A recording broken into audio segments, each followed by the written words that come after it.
Merhabalar herkese, hoş geldiniz arkadaşlar. Umarım hepiniz de iyisinizdir. Bugün sizlere iki ayrı deste hazırladım. Anahtar açılımı yapmak istiyorum. Kanalıma yeni gelen ve anahtar açılımını bilmeyen arkadaşlarıma ise kısaca bir bilgi vermek isterim. Anahtar açılımı bizim iç dünyamıza ilişkin genel olarak şu an okumasıdır. Hem kendinizi hem de karşınızdaki kişiyi daha iyi anlayabilmeniz, onu daha iyi tanıyabilmeniz için yaptığımız güzel bir rehberlik arkadaşlar. Ben çok seviyorum. Bilenler bilir, bu açılımı sürekli yaparım ben. İlk destemiz tarot destesi. İkincisi de Lenormand destesi. Seçtiğiniz varsayarak birinci desteden başlıyorum. Bir arkadaşım da dakikaları yazarsa sabitleyeceğim. Şimdiden teşekkür ederim. Evet. Başlayalım. Enerjinizi gönderin. Şimdi ben yorumlarken karşınızdaki kişiye niyet alacağım ama mesela birini kendiniz, diğerini de partneriniz için seçebilirsiniz. Benim cümlelerimi de çevirerek alabilirsiniz. Bir tane düştü. Tam merkeze düştüğü için ihtiyaç duyduğu noktaya bunu koyasım geldi.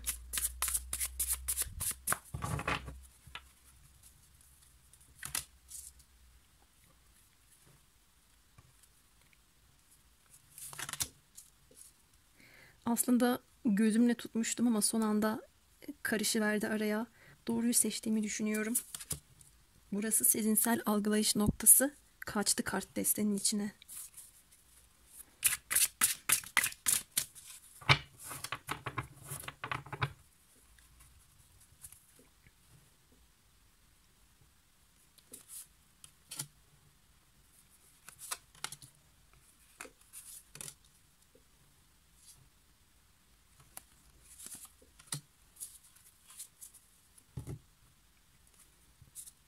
Şu neye ihtiyaç var kısmına melek kartlarından da çekelim ve başlayalım.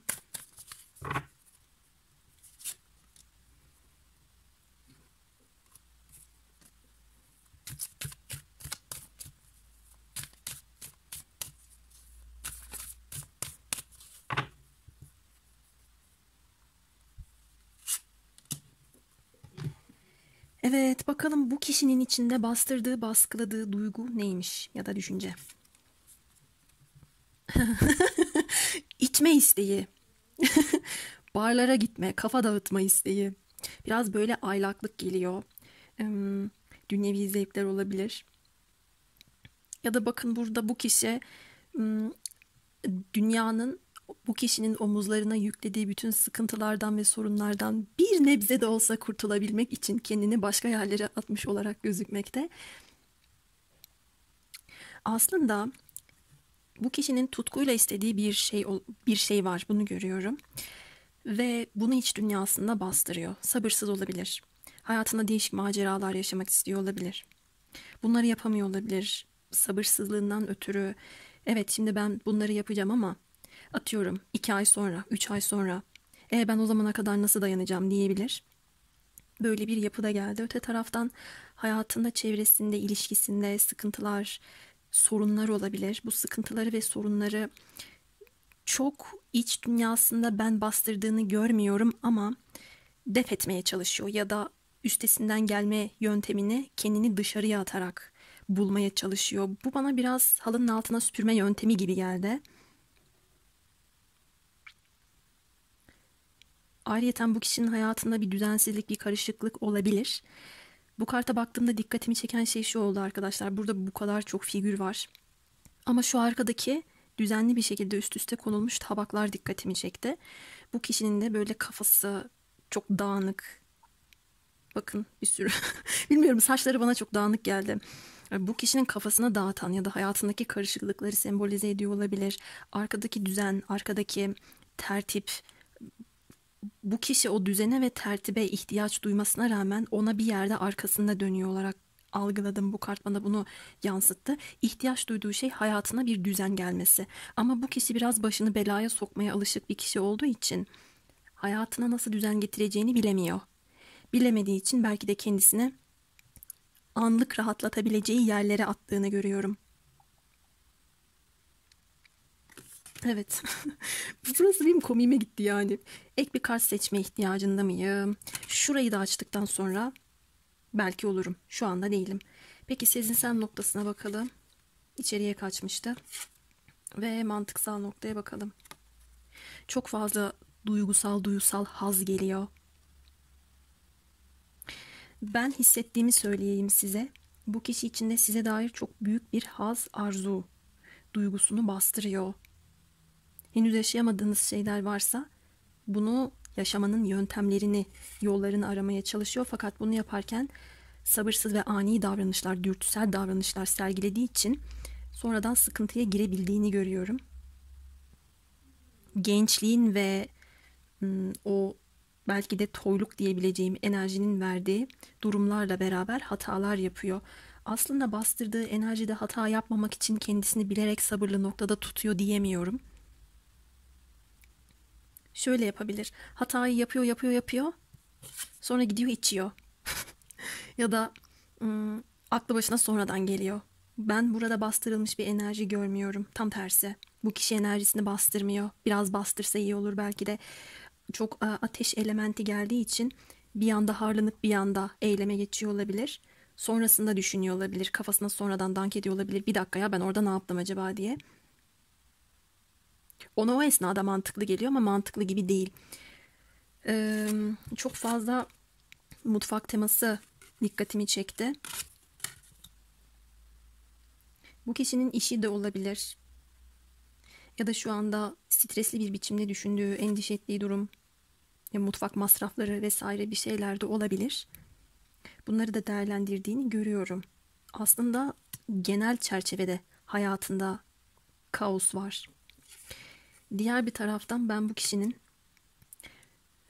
ben neyi onarmalıyım, ben neyi tamir etmeliyim, ben neyi oluşturmalıyım üzerinde çok kafa yorduğunu, kafa patlattığını da görüyorum. Aslında şanslı bir insan ama şansını kendi baltalıyor olabilir. Ya da istikrar noktasında çok zayıf olabilir. Hayatında neleri düzene koyması gerektiğini şu anda düşünen bir kişi yansıdı. Buraya ek bir kart açmayacağım. Yorumladığım gibi. Peki neye ihtiyacı var bu kişinin?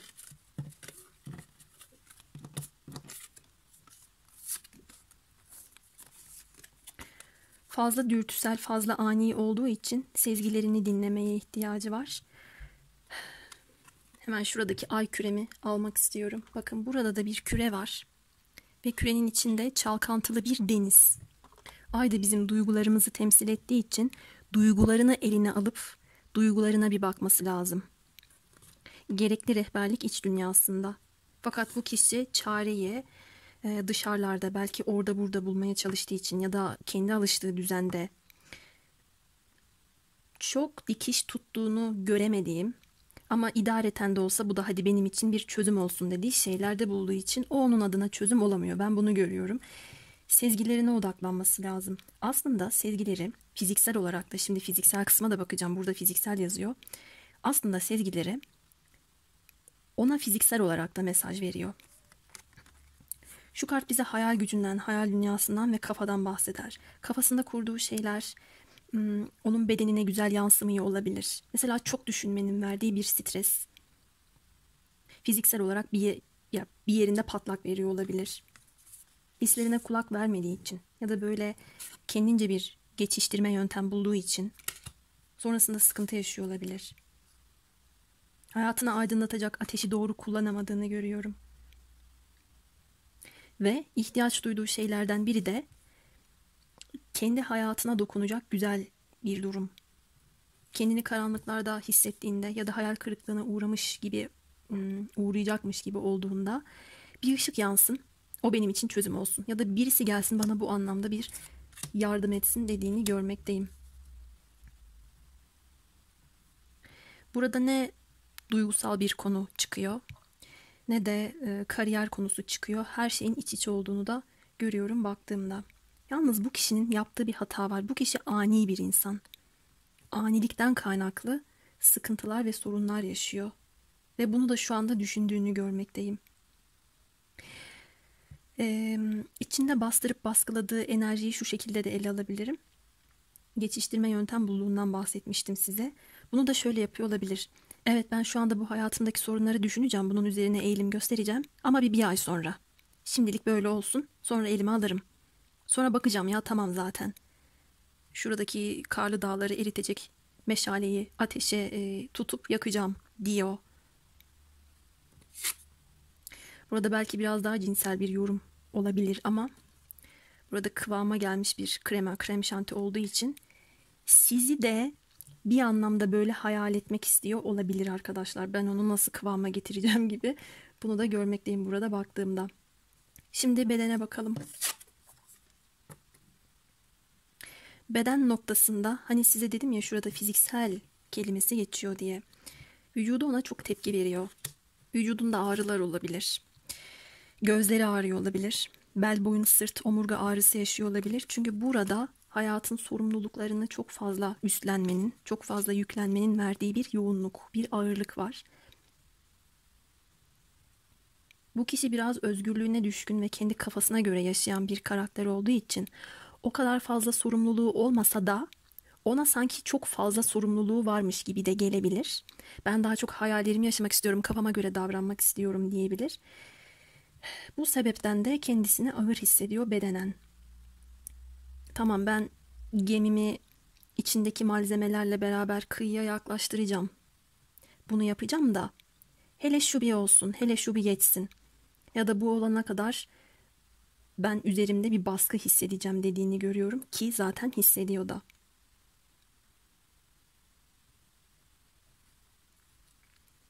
Bu hali hazırda devam eden ve edecek olan bir süreç de olsa arada bulduğu boşluklarda hemen kendisini anlık olarak rahatlatan şeylere yöneldiğini görüyorum. Kalbi ne diyor bakalım.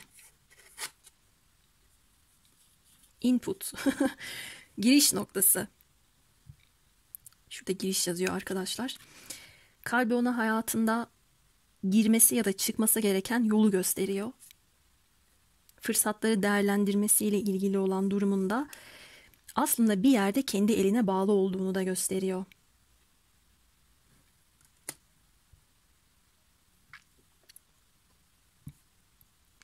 Dikkatimi sarı rengi çekti. Burada bir sürü şey var, renk var.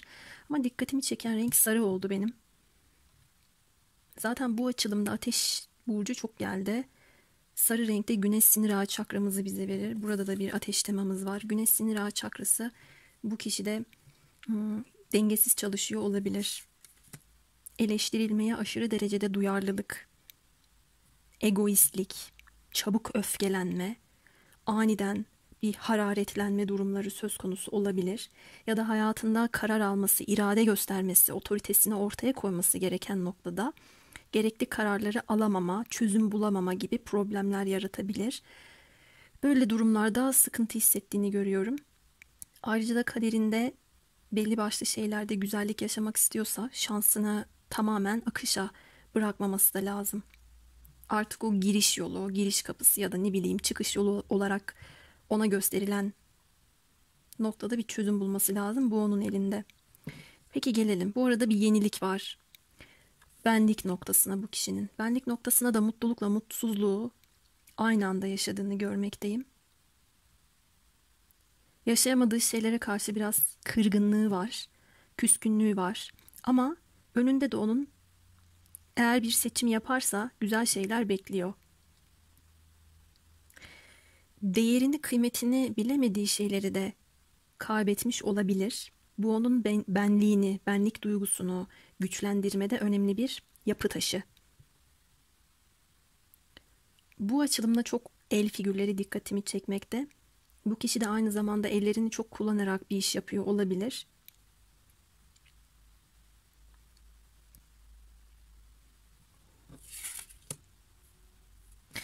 Ayrıca da şunu gördüm. Hayatımda şunu istedim, bu olmadı. Ne istedim, ne buldum, ne umdum, ne buldum noktasında çabuk küsen. Ama bunlar için çabuk da parlayıp çabuk sönen bir yapıya sahip. Burada hala bitmemiş bir takım durumların varlığını da görüyorum. Eğilim gösterse düzeltebileceği çok fazla şey var.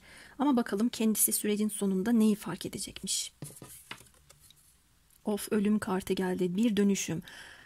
Artık geçmişe tamamen sünger çekmesi gerekiyor ki yeniye tertemiz bir sayfa açabilsin. Bu kişi bunu fark edecek. Ya bu geçmişteki durumlarla, geçmişteki o haliyle, bakış açısıyla, ne bileyim ya da alışkanlıklarıyla ona zarar veren, onun başını belaya sokan durumlarla ilerleyemeyeceğini, bu düzenin böyle gitmeyeceğini fark edeceğini görmekteyim. Hele şu zaman gelsin de yaparım, hele bu zaman gelsin de yaparım diye halının altına süpürdüğü durumlarla da bu şekilde ilerleyemeyip bir yüzleşme yaşayacağını da görüyorum. Yani herhangi bir tembellik, herhangi bir inkar durumunun ona hiçbir çıkar yol sağlamayacağını anlayacağını da görmekteyim. Süreç sonunda bunu fark edecek. Şimdi burçlardan bahsedelim. Ateş burçları çok yoğun. Koç, Aslan, Yay. İkizler, Başak Burcu burada. Yay burcumuz, Akrep burcumuz burada. Baskın olmasa da su burçlarımız gelmiş. Evet arkadaşlar, tarot destesi için anahtar açılımının yorumu bu şekildeydi. Sizleri seviyorum. Yeni video yükleninceye kadar kendinize iyi bakın. Şimdi ikinci destedeyiz. Merhabalar tekrardan. Lenormand destesinden devam edelim. Bu desteği kendiniz için de seçebilirsiniz. Karşınızdaki kişi için de seçebilirsiniz. Ama ben niyetimde karşınızdaki kişi olarak yorumlayacağım. Eğer siz kendiniz için seçtiyseniz cümlelerimi ona göre çevirip dinleyebilirsiniz. Haydi dizilimi yapalım.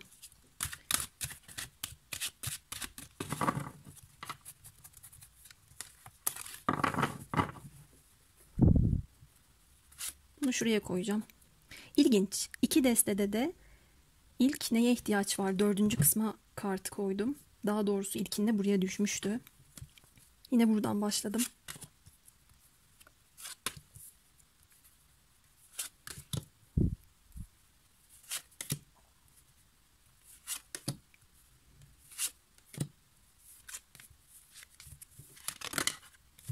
Hadi şunu da şuraya alalım.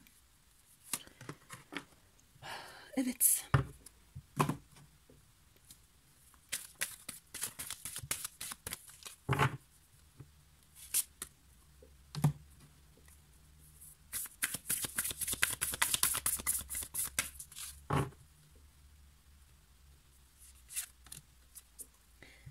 Bu kişinin içinde bastırdığı ve baskıladığı enerjiden başlıyoruz. Bu ne? Yılan kartı. Şimdi burada iki anlam var. Birincisi, çok fazla cinsel arzusunu bastırıyor olabilir içinde bu kişi. Diğeri de tartışma isteği, laf sokma isteği, öfkesini bir şekilde yansıtıp kavga etme isteği. Çok sinirli ve kızgın görüyorum bu kişiyi. Bu enerjiyi çok fazla bastırıyor. Ayrıca hayatına çok fazla dolambaçlı yollar olabilir. Hayatında çok artık uzamış, sakız gibi sünmüş, nereye gittiği belli olmayan yollar ya da işler olabilir. Bunların verdiği stresi iç dünyasında bastırıyor olarak da görüyorum. Bu kişiyle siz kavga ettiyseniz, ayrıysanız, aranızda en son bir tartışma olduysa, sizin ona olan öfkenizi de ona kustuysanız eğer, bunun verdiği bir sıkıntıyı da iç dünyasında tutuyor olarak görüyorum.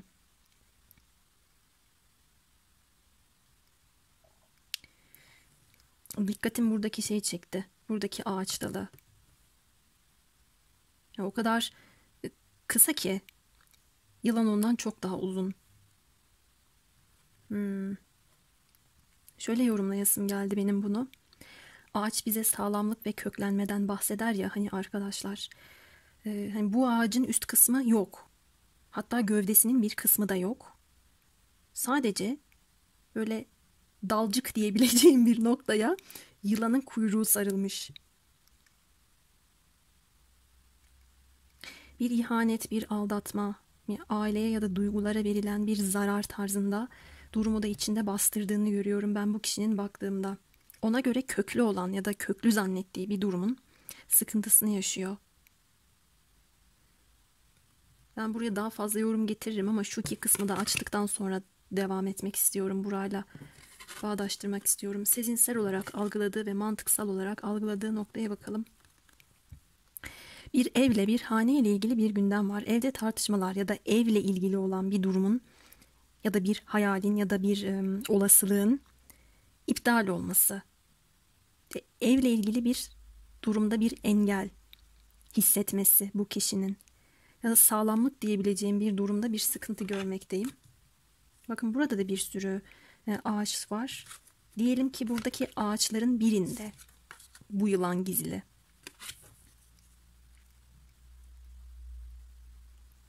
Bunu sezinsel olarak da onun bu evi, onun kalbi olarak yorumlayacak olursam, kalbinin dışında ona zarar vereceğini düşündüğü veya çoktan verdiği bir durum olabilir. Hepiniz için uymayacaktır ama yasak bir ilişki, aldatma, içinde bastırdığı duygu durumu da olabilir arkadaşlar. Mantıksal olarak algıladığı şey de bu durumun açığa çıkması ya da bu durumla alakalı bir çözümün ortaya çıkması durumu var.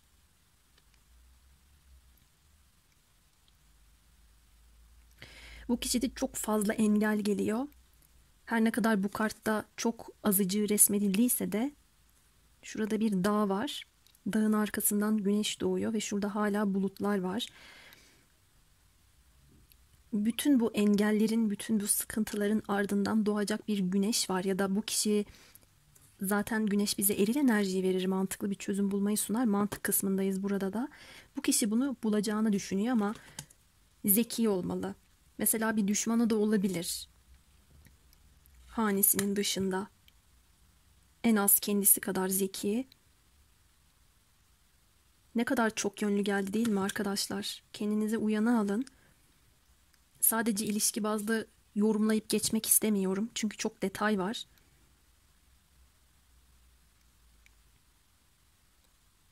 Ama üçüncü kişilerle ilgili bir durumu içinde bastırdığını da söylemeden geçemeyeceğim. Neye ihtiyacı varmış bakalım bu kişinin.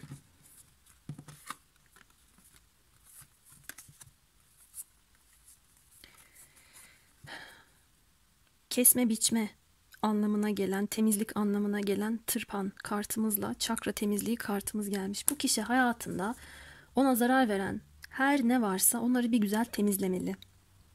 Bunlar temizlenmeli demiyorum, bakın kendisi temizlemeli. Eline alacak. Bu bana iyi gelmiyor. Şu benim hayatımda iyi bir etkiye sahip değil diyerek bunları bir güzel ayıklamalı. Bunları yaptıktan sonra başaracağını da görüyorum. Bir başarı duygusunu tadacak. Her şeyin geride kalmasına, sıkıntıların bitmesine ve hak ettiğini, kendini hak ettiği noktada görmeye de ihtiyacı var olarak görmekteyim baktığımda. Ayrıca her şey sıfırdan başlama ve iyimserlik noktasına da ihtiyaç duyduğunu görüyorum. Temizlik zamanı. Burada evinin çevresinde ne kadar çok yılan, ona zarar veren kişi varsa temizlesin. Evine girip çıkan insanlara dikkat etsin mesela, veya burası sezinsel nokta olduğu için kalbinde kötü duygular, olumsuz duygular, intikam arzusu, şantaj gibi ya da ihanetin verdiği ya da ihanet etmenin kendisinde yarattığı bütün o duygu durumlarından kurtulması gerekiyor. Ama şunu da görüyorum ki burada bir ekme biçme durumu var. Yani neyi yaparsan onun karşılığında onu bulursun durumunu da görüyorum. Şu ana kadar baktığımda çakralarla ilgili olan durumda kök çakra ve üçüncü çakrayı söyleyebilirim. Ama şurayı da açtıktan sonra buraya yeniden döneceğim. Hangi çakra, hangi enerji burada baskın? Ondan size bahsedeceğim. Kendisini güvende hissetme, para maddiyat konulara ait olma duygusu ya da kendisine ait hissettiği yerde olmaya dair duyduğu bir ihtiyaç ve burayı başarmış olmanın verdiği bir güzelliği yaşamak istediğini de baktığımda görüyorum. Ve yine proaktif olabilme, hayatındaki sıkıntıları önceden görüp çözüm bulabilme yani. Sonrasında kararlı olma, iradeli olma, öfkesine hakim olma gibi durumlar da geliyor. Mesela burada şunu da görmekteyim. Siz eğer bu kişiyle tartıştıysanız, siz de yapmış olabilirsiniz. Bir anda bir şeyi kestirip atmış olabilirsiniz. Bu kişi de yapmış olabilir. Bu durumların verdiği sıkıntıları olgun bir şekilde çözümcül bir yaklaşımla ele alması da ona tavsiye edilen bir durum. Şurada düşen kartımızla beraber beden noktasına da bakalım. Çok güzel çıktı. Burada siz çıktınız. Şimdi güzel. Burada bu kişinin size arzuladığını görüyorum. Bu kişi için yüz güzelliği, saç güzelliği ve cilt güzelliği çok önemli. Sizi beğeniyor. Sizinle sohbet etmek istiyor. Sizi hoş sohbet olarak değerlendiriyor. Aynı zamanda bu kart madem düştü, aranızda Şehir ya da ülke mesafesi olabilir. Denizli bir şehir ya da ülke gözükmekte. Ve bu kişi hayatındaki gerek temizliği yaptıktan sonra ruhsal olarak farklı bir yerde kendisini bulacak. Ama burası fizik noktası olduğu için kendi bedeninden ziyade sizin bedeninize duyduğu ilgiyi daha fazla algıladım kartlarıma baktığımda. Tabii yine bunu şu şekilde de yorumlayabilirim. Kendi cildine bakmaya çalışan, saçlarına bakmaya çalışan, bakımlı olmaya gayret gösteren bir kişi olarak da yorumlayabilirim. Ama daha çok burada sizin enerjiniz geliyor, bilginiz olsun. Şurayı ilk açtığımda sizi arzuluyor demiştim. Bunu iç dünyasına bastırıyor demiştim. Ayrıca şunu da söyleyeyim, siz bunu hissedebilen bir yapıdasınız.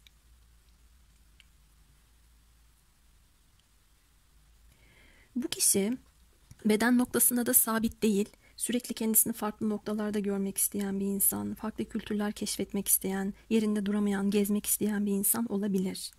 Kalbine bakalım. Çok güzel. Kalbinde size dair bir özlem var. Aranızda bir kadersel bağ olabilir. Sizi çok güzel buluyor.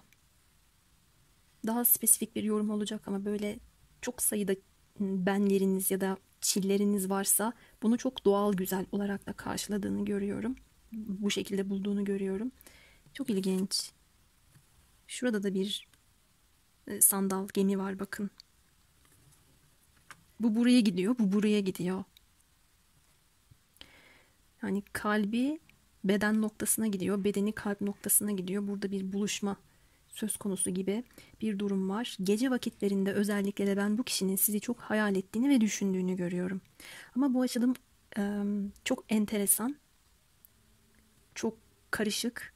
Hem bitişler var, hem keskin geçişler var, hem bir temizlenmesi, arınması gereken durumlar var. Bu kişinin kendi kafasında, içinde de ya da hayatında da geçerli bir durum. Bir yandan başardığı, bir yandan başarmak istediği şeyler var. Size kızgınlıkla bir şeyler söylese bile asla hissettiği şey o değil. Bilginizde olsun. Peki benliğine bakalım. İletişim geldi. Haberleşme, iletişim isteği.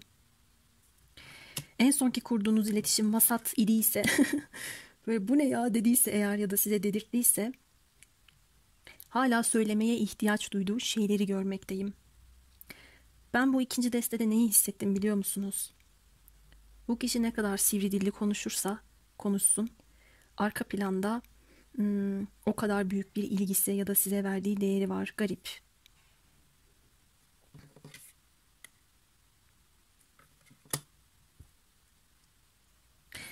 Benlik noktasında iletişim geliyor. Belki sözlü, belki yazılı iletişimdir ya da kendisiyle kurduğu iletişimdir. Kendi kendine konuşmaları, kendine söylediği, telkin ettiği şeylerdir. Çözüm bulmaya çalışacağını da görüyorum. Dediğim gibi aranızda iletişim yoksa da bunu yapmayı planlıyor, yapmayı düşünüyor.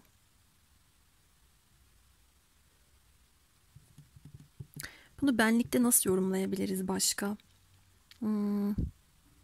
Yani şöyle bir baktığımda ruhta hissettiği her şeyin bedenine yansıdığını görüyorum. Birinci kartta da bunu görmüştük.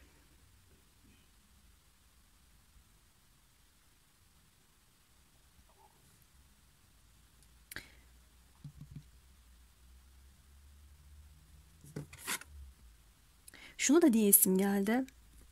Mesela bu kişi son dönemlerde üzerinde bir sıkıntı, bir mutsuzluk hissedip kendisini eğer eve kapattıysa ya da çok sosyalleşmekten yana olmadıysa orada kendi iç dünyasında bir şeyler keşfettiğini görüyorum. Belki de sizin söylediğiniz şeyleri içselleştirdiğini ya da bunları kafasında çok fazla dolandırdığını görüyorum ama bunları içselleştirdikçe daha da fazla karıştığını görmekteyim. Bu olay daha çok gece vakitlerinde oluyor, bunu da söyleyeyim. Şu çıkıyor daha çok. Konuşuyor ya da kendi içinde bir şeyleri kesip atıyor, bitiriyor ama bunu eyleme geçmekte zorlanıyor olarak görüyorum an enerjisine baktığımda. İletişimle ilgili bir durum geldiği için boğaz çakrası da olabilir. Tekrar buraya da dönecek olursam. Duyguları ifade ederken gerilme, huzursuzluk, yanlış bir şey söyleyeceğim endişesi. Ya da yalancılık, gevezelik, dedikodu yapma, boş boş konuşma. veya tamamen konuşmak istememe tarzında durumlar olabilir. Ama ben burada suskunluktan, konuşmak istememe durumundan ziyade gayet sivri bir dil görüyorum baktığımda. Peki arkadaşlar, sonuç olarak bu kişi neyi fark edecek bakalım. Çok karışıktı. Olabildiğince çeşitli yorumlar getirmeye çalıştım. Neyi fark edecekmiş?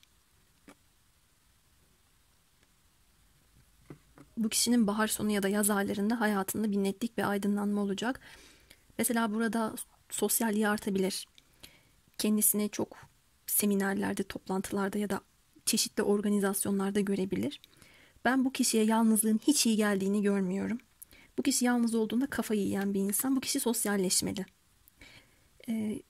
Yalnız kaldığında çünkü kafasında çok fazla kurmaya meyili var. Sosyalleşmeli, cıvıl cıvıl olmalı, sürekli farklı yerlerde olmalı. Dikkat dağınıklığı da söz konusu ama dikkat dağınıklığı onun hayatına ket vuran bir şey değil. Tam tersi ufkunu aydınlatan bir durum. Ayrıca sizinle ilgili olan bir konuda da eğer sizin hayatınıza tam yerleşmemişse veya siz onun hayatına yerleşmediyseniz henüz duygusal durumla alakalı bir havada asılı kalmışlık söz konusuysa bir buluşma, bir görüşme tarzındaki bir konu olmalı ki ben içinde bu durumu netleştireyim.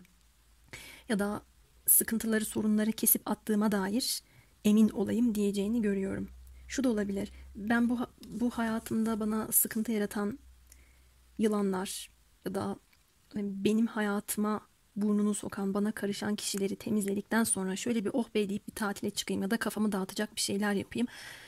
Sonrasında mutlu olayım dediğini görüyorum. Bakın burada yenmiş diyeceğim ya. Yenmiş bir ağaç var.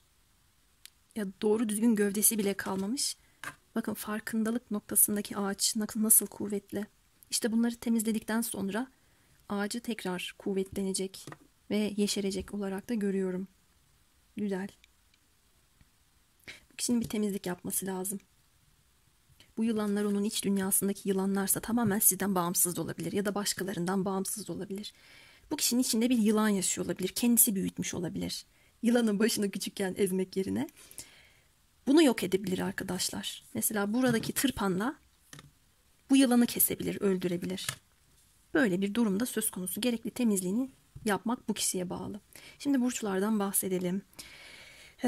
Yay burcumuz, akrep burcumuz, boğa burcumuz, yengeç burcumuz, aslan burcumuz, kova ve ikizler burcumuz burada. Çok ilginç. Sanki ben ilk destede de toprak gruplarından bahsetmedim. Tabii bahsetmemiş olmam uymayacağı anlamına gelmiyor. Burada nasıl bir enerji varsa o yansıyor arkadaşlar. Evet, Lenormand açılımımız da bu şekildeydi. Bir sonraki videoda görüşmek üzere. Kendinize çok iyi bakın.